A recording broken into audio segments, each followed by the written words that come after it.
Bonjour. On parle souvent de hardout, d'unité, d'amour et de paix, en particulier en ces temps qui courent. Mais qu'est-ce que c'est que la hardout?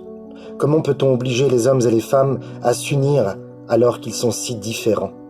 On approche très rapidement de la fête de Shavuot. En l'an 2448, le 6 Sivan, le peuple juif a campé devant la montagne pour recevoir la Torah d'Akadosh Baruch Hu. Le texte nous dit « Vaïchan Sham Israël Neged Ha'ar ». Le peuple campa au singulier devant la montagne. Et Rachid de nous dire « Ke'ish echad belev echad », comme un seul homme avec un seul cœur.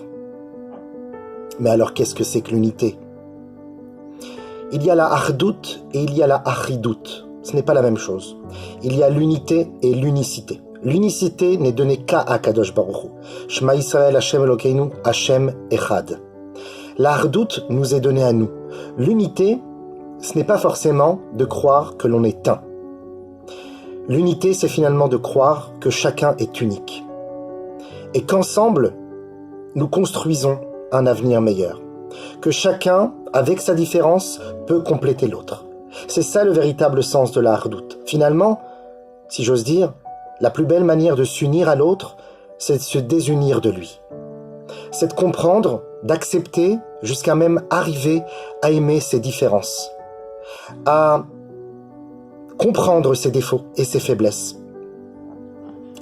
Hardout contre achidout, unité face à unicité. À force de parler d'hardout, on ne sait plus vraiment ce que cela veut dire. Parce que finalement, aimer les autres lorsqu'ils nous ressemblent, ce n'est pas de la hardout. C'est de la achidout. Il me ressemble, je me sens un avec lui. Alors que la hardout, c'est justement de comprendre que sa différence est pour moi quelque chose de complémentaire, quelque chose qui va renforcer ma propre vie. Finalement, ensemble, chacun à sa place, en respectant l'unique personnalité, l'unique personnage qui est devant moi, ensemble nous pouvons construire quelque chose.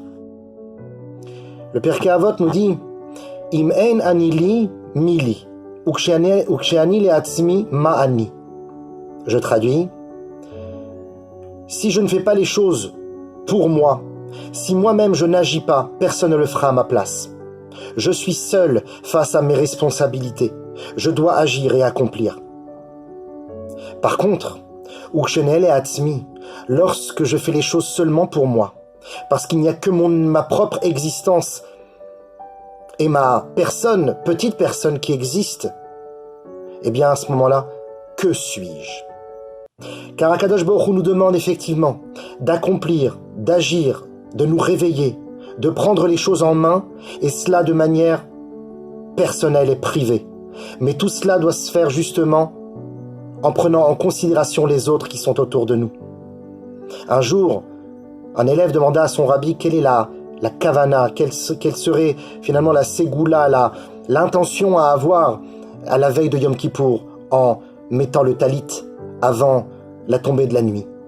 Et le rabbi de lui répondre, lorsque tu mets ton talit avec ferveur, fais attention de ne pas gifler ton prochain qui est à côté de toi avec les fils du tzitzit. Ton travail est personnel, il est personnalisé, mais prends en considération qu'il ne sera jamais complet sans l'autre.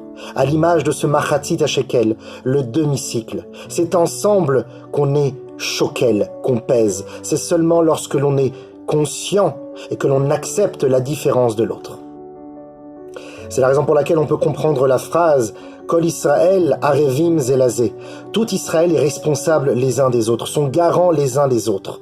On peut également traduire le terme de « arev » qui veut dire « garant » par deux autres traductions. « Arev » c'est plaisant, il est chéri. Et il y a également le terme « erev » qui veut dire l'obscurité. Finalement, on peut comprendre que pour être garant, pour se sentir responsable les uns des autres, faut apprendre à chérir même le côté sombre qui se cache en chacun de nous et chez notre prochain.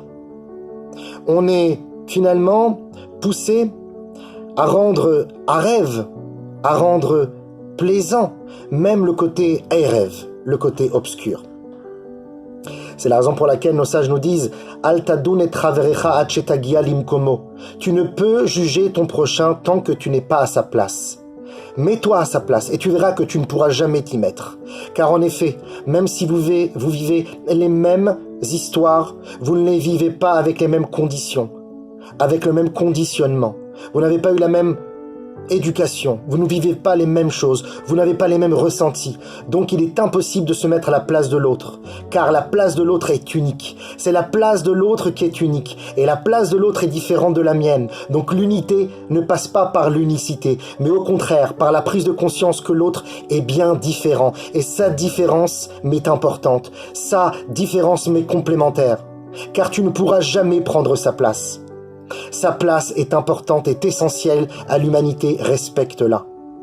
Voilà pourquoi Rabbi Menachem Mendel de Kotsk disait « Si je suis ce que je suis parce que tu es ce que tu es, et que tu es ce que tu es parce que je suis ce que je suis, alors je ne suis pas ce que je suis et tu n'es pas ce que tu es.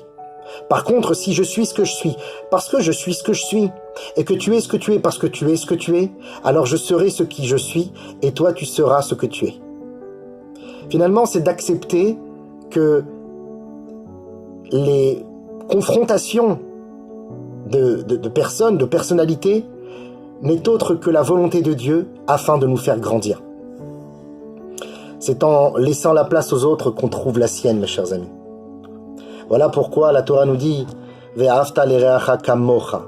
Souvent, on entend toujours ce terme « Tu aimeras ton prochain comme toi-même ». D'abord, il faut apprendre à t'aimer avant d'aimer les autres. Donc justement, prendre conscience de qui es-tu avant de donner la place à celui qui doit être. Mais je vais mettre l'accent justement sur le re'echa. Ve'ahavta l'ereacha kamocha. Tu aimeras non pas ton prochain, mais pour ton prochain. Aimer l'autre, ce n'est pas aimer l'autre à sa convenance, quand ça nous semble intéressant, pas du tout.